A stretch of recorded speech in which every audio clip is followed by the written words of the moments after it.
Sir, I need you to move to seat 35C, the flight attendant said firmly. We have a family who needs to sit together, and yours is the only seat left. The elderly man looked up from the aisle seat, where he had paid extra months ago because of his war injury, and whispered, I reserved this seat for medical reasons. But she did not waver. If you do not move, the flight will be delayed. He hobbled down the aisle and squeezed in between two strangers. Each step was agony.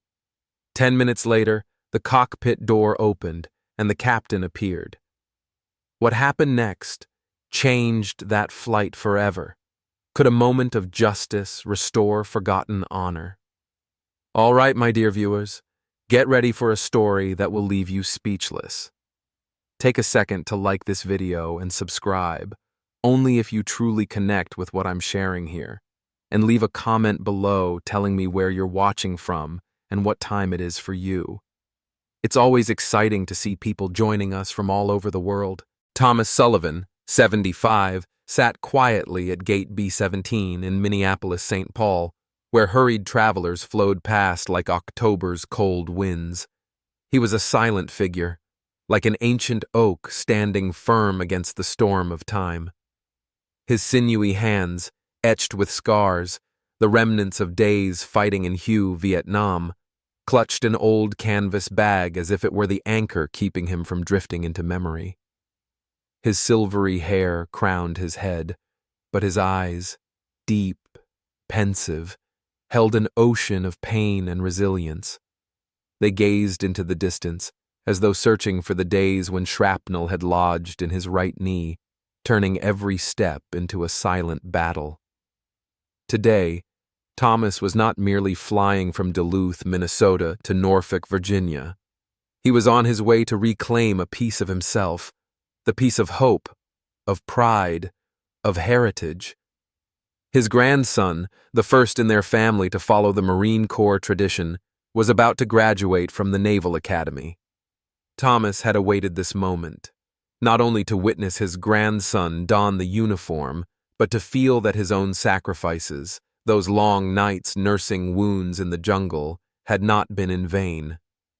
In his heart, pride mingled with an unnamed sorrow, the sorrow of a man who had once been a hero, but was now just an old man with a halting gait. 3 months ago, Thomas had carefully booked his ticket and selected seat 18B, an aisle in premium economy, not because he craved comfort, not at all, but because that seat was a small fortress where his aching knee could stretch out, where pain would not turn the flight into torture. Every decision he made was measured, just as he once calculated each step under enemy fire. He did not wish to inconvenience anyone, only to claim a corner of space where he could exist without being swallowed by pain. Seat 18B was not a luxury. It was a necessity, the last shred of dignity in a body worn thin by war. This morning, Thomas arrived at the airport early, a habit of a soldier living by discipline. His steps were slow, unsteady. His right hand gripped the jet bridge railing tightly, each steady breath suppressing the stabbing pain. Every step was his body's whisper. Keep going, Thomas. Just a little further. When he reached seat 18B, he lowered himself carefully, like placing a precious relic on a shrine. His canvas bag was stowed beneath the seat. His hand smoothed its worn surface, a faithful companion holding a few mementos, a family photograph, a tarnished silver medal, and the Naval Academy acceptance letter. He exhaled, relief washing over him. The seat was comfortable, the space wide enough for his right knee to rest. Thomas closed his eyes, leaning his head against the headrest. He felt a rare stillness envelop him. In that moment, he found peace, as if the world had finally given him a place to belong. The cabin noise, the shuffle of passengers, the chatter of children, became a muted backdrop. He smiled softly, thinking of Norfolk, of his grandson, of the moment when the boy he once held in his arms would stand tall in uniform. His heart warmed, even if just a little, enough to chase away the chill of years spent forgotten. But Thomas, seasoned though he was, could not foresee that this peace was as fragile as morning mist. In just a few minutes, a cold wind would blow through, bringing a challenge he never expected. He had survived war, endured long nights nursing wounds, but now he was about to face a different kind of pain, the pain of injustice, of invisibility. Inside him, a small voice whispered, "I've done enough, haven't I?" Yet life, like a stern commander, never offers easy answers. Minneapolis-St. Paul Airport, with its bright lights and hurried throngs, did not know a story was beginning. A story not only about Thomas, but about courage, about invisible scars, and about how a person can rediscover the light amid darkness. Thomas sat there, unaware that this flight would not only carry him to Norfolk, but would also return him to his own honor. A new journey, full of challenges, was quietly unfolding beneath the cold glow of the cabin lights. Less than 10 minutes later, flight attendant Lauren, her name tag gleaming on her blue uniform, appeared in the aisle. Her smile was professional, but her eyes were sharp and resolute, like a silent command. She leaned down. Her tone was gentle yet firm, each word a light stone placed on Thomas's chest. A family of 4, parents and 2 children, was split up due to a booking error, she explained. Your seat, 18B, is one of only 3 empty seats that can keep them together. Thomas looked up. His gaze was calm but unyielding, like a soldier who'd faced bullets in hue. In his heart, a silent battle erupted. He did not want to argue. He did not want to be a burden. But seat 18B was not just a seat. It was his last fortress, protecting his body from the screaming pain of his war wound. He cleared his throat and spoke slowly, each word fought for. I chose this seat because of a knee injury. From the war, I paid extra for it. His voice was low, but carried the weight of a man who had stood firm on the brink of life and death. Lauren nodded, a polite but cold gesture, as if his story were one she'd heard too many times. Her smile remained, but it did not falter. I understand, sir, she replied evenly. But if you do not move, the flight could be delayed, and that will affect everyone. Her words were light, yet sharp, like a velvet knife. The pressure closed in on Thomas, like the choking smoke in Vietnam's jungles. He felt the invisible stares of hundreds of passengers, judging, waiting, and he, a veteran, was now just an old man blocking their itinerary. He turned his gaze forward. There, a young mother cradled her small child. Worry danced in her eyes under the cabin lights. The child, with golden curls, nestled against her shoulder, smiling innocently. Beside them, the father soothed their older boy, about 6, his hand clutching a toy airplane. Thomas watched them, his heart twisted. He had fought to protect families like this. He had rushed through fire for those carefree smiles. But now he was merely a man with a shattered knee, fighting for a corner of his own space. A small voice whispered inside him, I've done enough, haven't I, Thomas? Yet another, harsher voice answered, Never enough. Silence. Thomas drew a deep breath. His chest rose and fell gently. He did not want to be the cause of that family's discomfort. He did not want to be the reason the flight was delayed. But deep inside, the pain came not only from his knee, it came from the feeling of being dismissed, of being pushed to the edge. He brushed that thought aside, as he once brushed aside fear in combat. His hand trembled as he unclipped his seatbelt, each movement deliberate, as though relinquishing a piece of himself. He rose to his feet. His right knee jolted, a sharp agony, like old shrapnel waking in his bone. He bit his lip. Not a sound escaped his lips, though his body screamed. Lauren guided him down the narrow aisle, her steps quick, never looking back. They stopped at seat 35C, near the rear of the plane, next to the lavatory, where the scent of cleaning solution lingered in the air. A middle seat. Cramped. No leg room. Thomas looked at it. A hollow feeling welled up inside him. This was not his place. This was where people went to be forgotten. He lowered himself slowly, his face contorted as his knee bent too far. Pain flared like an ancient fire licking his bones. He said nothing. He did not complain. He only set his canvas bag on his lap and hugged it tight, as a final shield for his crumbling dignity. Around him, other passengers averted their eyes. They stared at their phones or out the window. No one looked at him. No one saw the elderly man who had just lost his last shred of pride. Thomas gazed down at his scarred hands, fingers that had once pulled comrades out of gunfire. Now they lay still, relics in a museum. He did not blame Lauren. He did not blame that family. He was simply tired, tired of fighting, tired of proving his worth. In that noisy cabin, he felt small, invisible, like a ghost lost beyond the war. Yet somewhere, a spark was flickering. A small act, unseen by anyone, was about to change everything.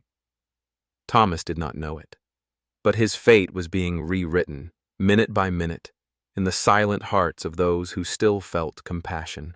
In the cabin, awash with passengers' murmurs and the drone of engines, Emily Carter sat quietly in row 12, a dim lamp amid a storm of emotion.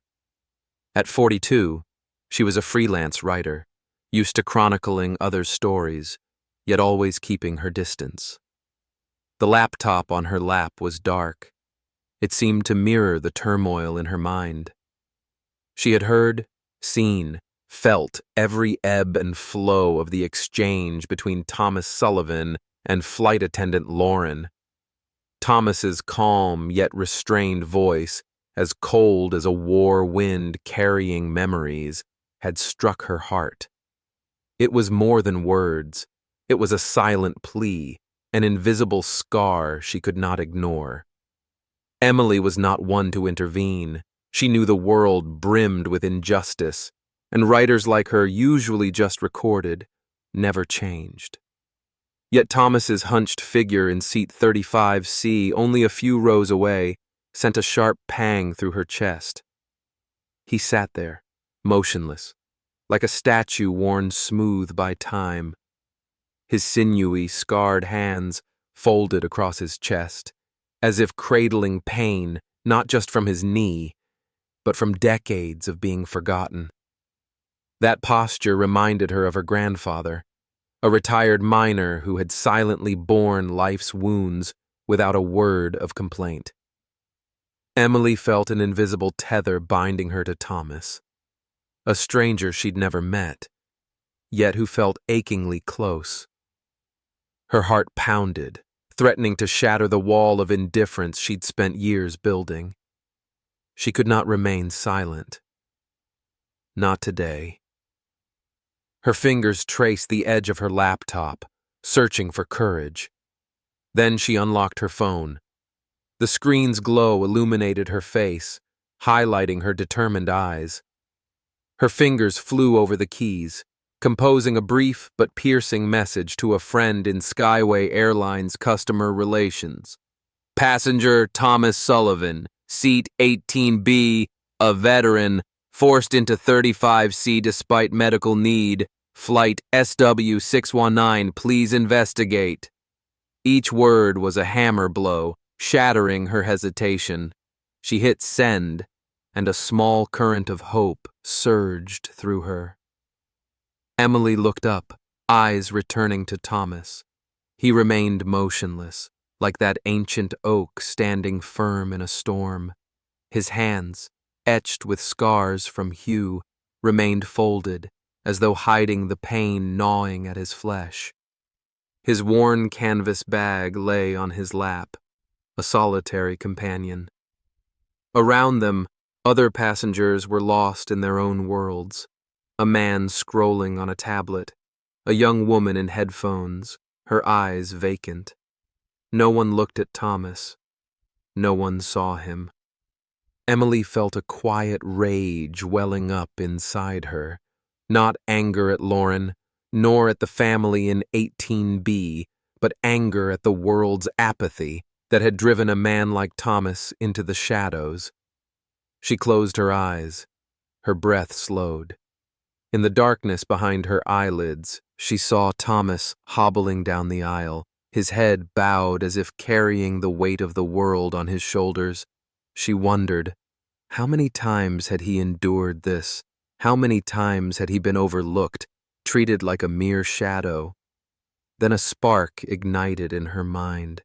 Her message, though small, was a flame.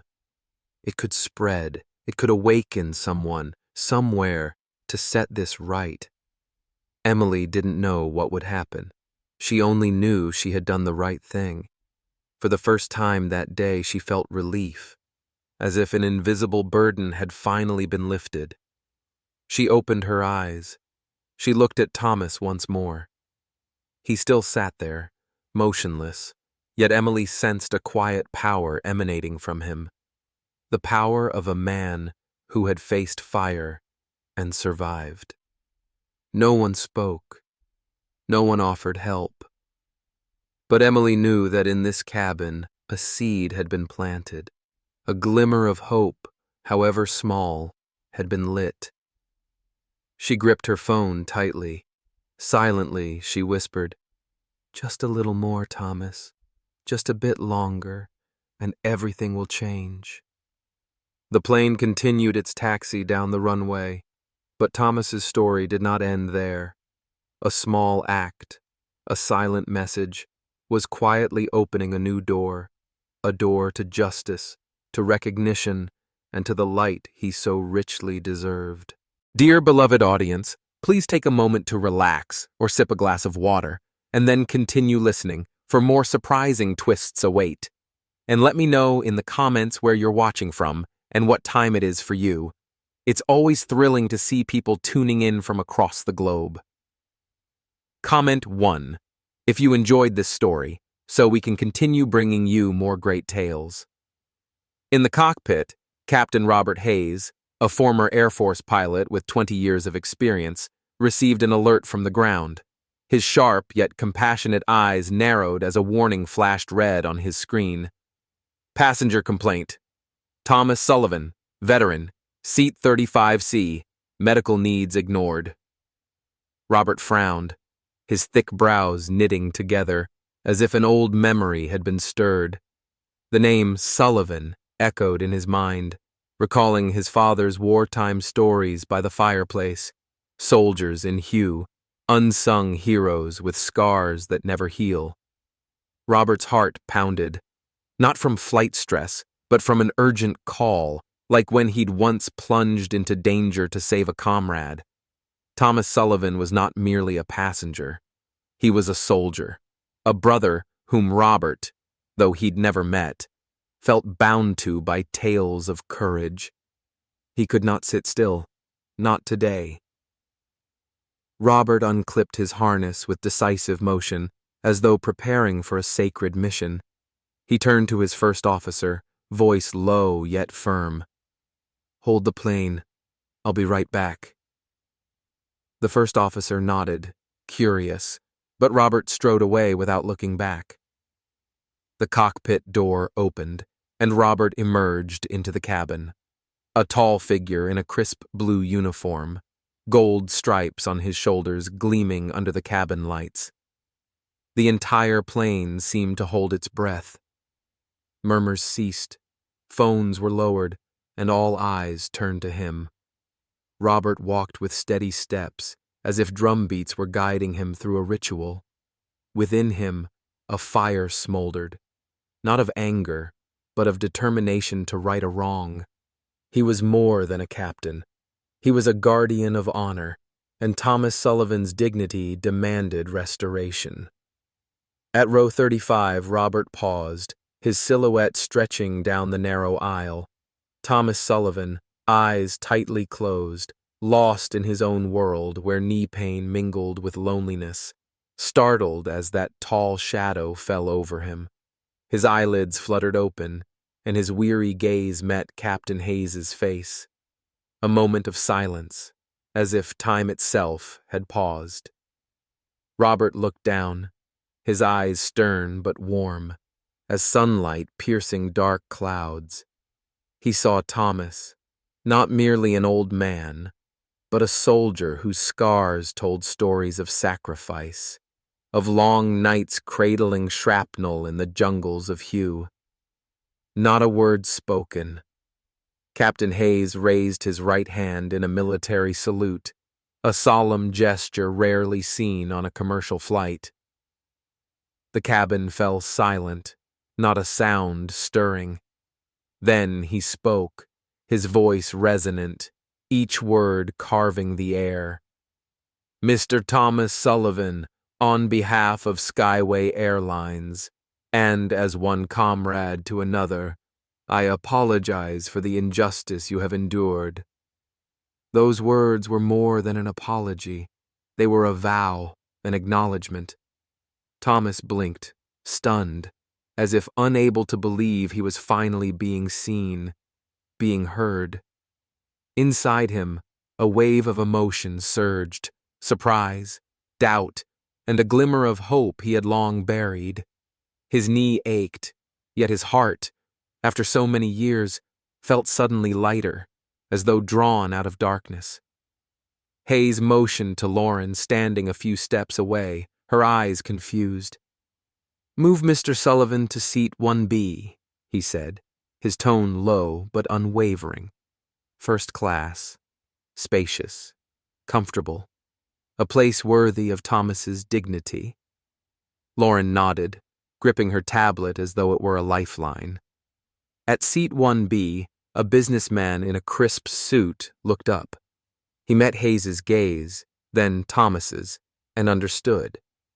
Without protest, he rose, nodded to Thomas, his voice quiet but sincere. "It's my honor." He stowed his laptop and departed, leaving behind not just an empty seat, but a profound respect. Thomas, still dazed, rose slowly. His right knee flared with a familiar pain, but this time he did not bow his head. He lifted it high. His eyes shone with a new strength. Clutching his canvas bag, he hobbled down the aisle. Each step was a declaration. He was not invisible. The cabin seemed to move with him. Passengers' gazes followed, no longer indifferent. A woman gently touched the vacant seat, as if to connect with Thomas's story.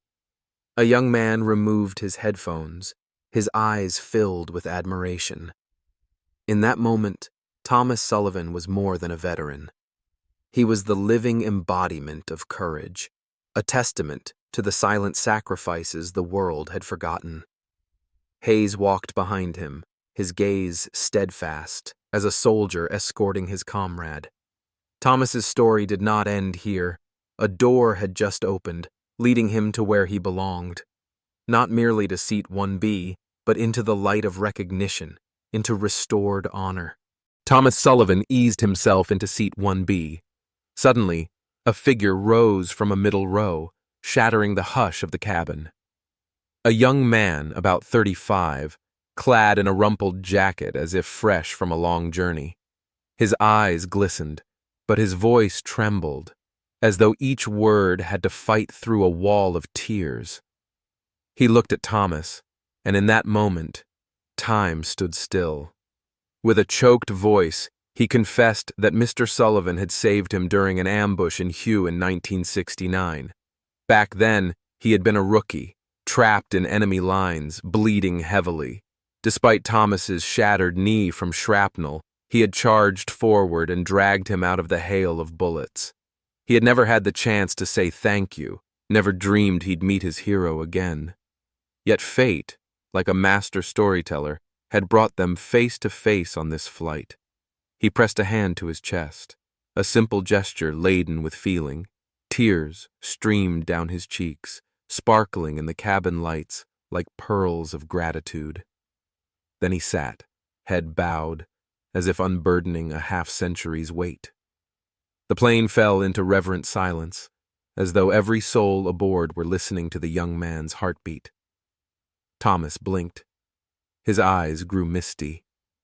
He did not remember this man, not his face. But memories of Hugh flooded back.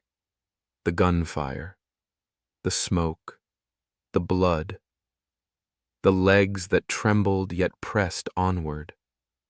All returned crisp as a blade's edge. He lowered his head, not in shame, but in profound thankfulness. He had saved a life, and now that life stood here, looking at him like an undying flame.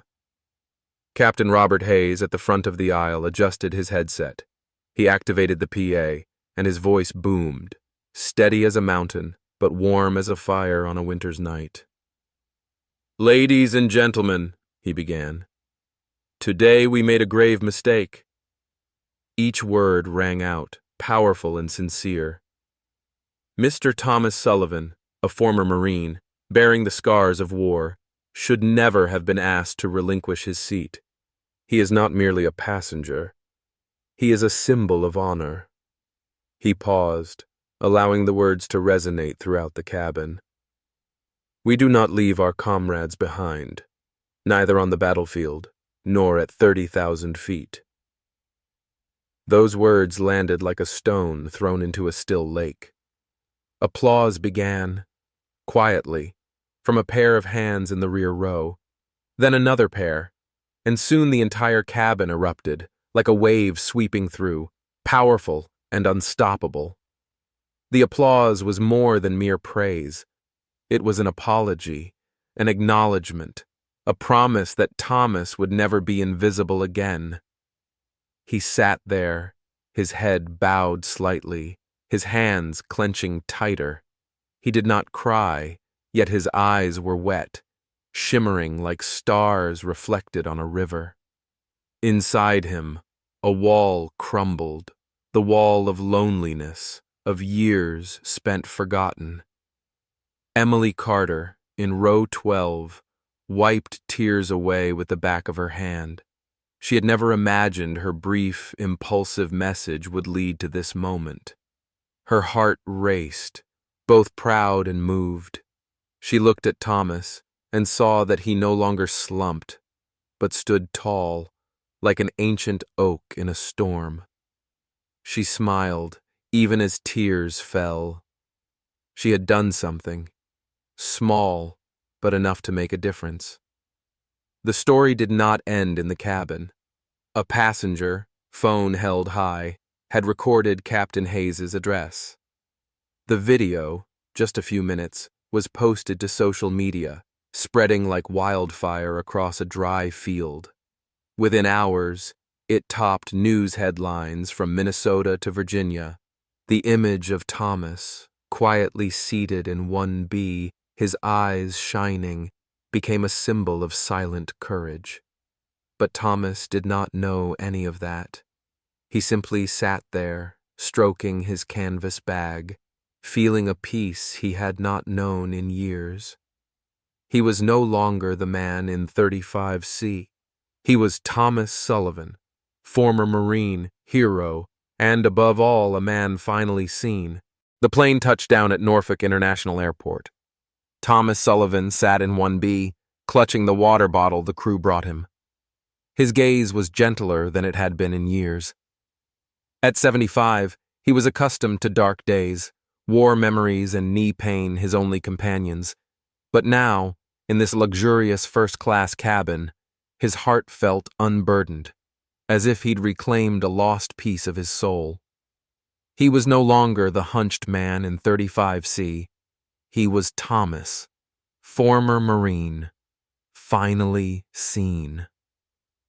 He hobbled down the jet bridge, head held high.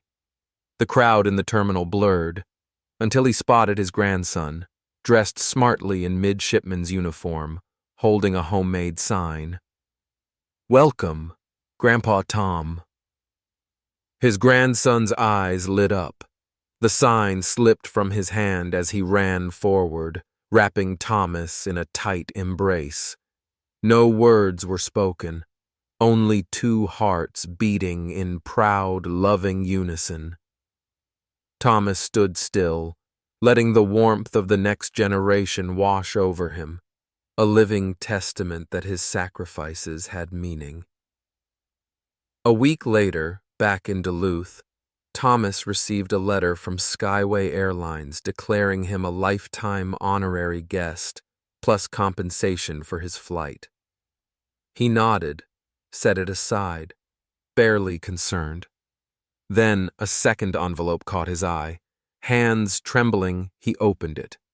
Inside was a note from a fellow veteran saved by Thomas in Hugh. "Tom, you pulled me from the flames when I thought my life was over. I have children and grandchildren because you never gave up." Alongside the letter lay a silver medal, lost since 1969, now restored. Thomas touched it. Memories of smoke and blood flooded back. He did not cry, yet his eyes glistened. He had never saved lives for a medal, but now it was a reminder that he had done something great. In Minneapolis, Emily Carter sat in her small apartment typing an article about Thomas. She told the unvarnished truth of the forgotten veteran, the unfair flight, and the moment his honor was restored.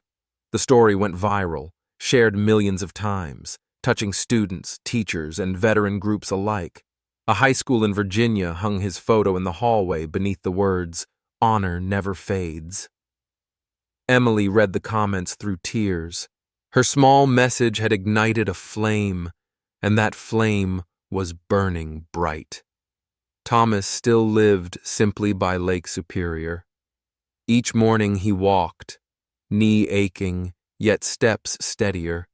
He paused at the water's edge, watching the sun glitter on the waves, and smiled, not just for the sunshine, but because he knew he was no longer invisible.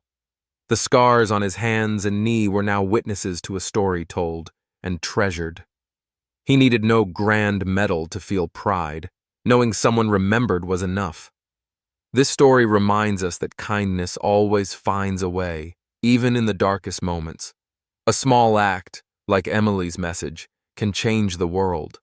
Honor needs no ornate decoration. It only requires a voice brave enough to say, "We remember you."